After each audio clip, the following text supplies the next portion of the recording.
But let's look at Trumponomics, the Trump economy. You can see, if you go by the numbers, inflation 2.7%, wages up 3.9%, the U.S. economy growing 3% in quarter two, unemployment rate ticked up 0.1%, manufacturing output up nearly 2%, and that tariff revenue $150 billion. And I think what's interesting is, listen, the markets took notice, the White House took notice, and there is certainly tariff uncertainty. You can't blame CEOs for maybe sitting on the sidelines to see how it impacts them. But if you nerd out and go back to Wednesday, where I was at the White House and the GDP numbers came out, you see that while you had the quarter two go from 0.5% to 3% in private sector spending, you see that non-defense government spending went down -11%.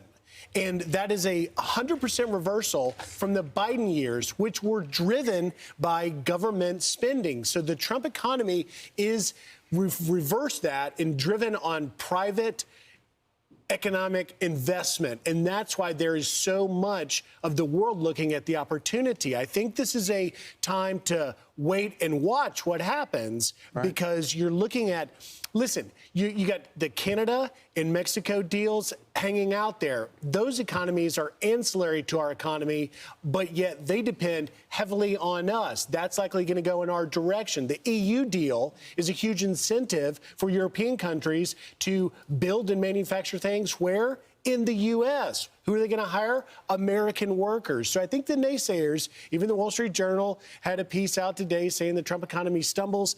I think that story hasn't yet been written, because the economy as a whole, it's like missing the forest for the trees. Yeah, well, that's the key thing, is we're losing government jobs, and government jobs take from the economy. They don't drive growth. The only part of the economy that drives growth are private sector jobs, and onshoring and redoing global trade obviously takes some time and some changes in the economy to make that happen. But President Trump is getting some credit from Democrat Senator John Fetterman, who's admitting that his party was wrong about his tariffs.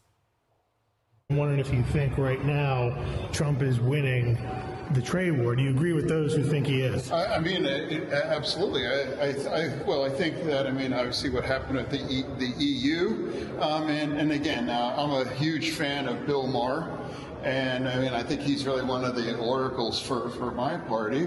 And he acknowledged, it's like, hey, he thought that the tariffs were going to tank the economy, and he acknowledged that it didn't. So, so for me, it's like, again,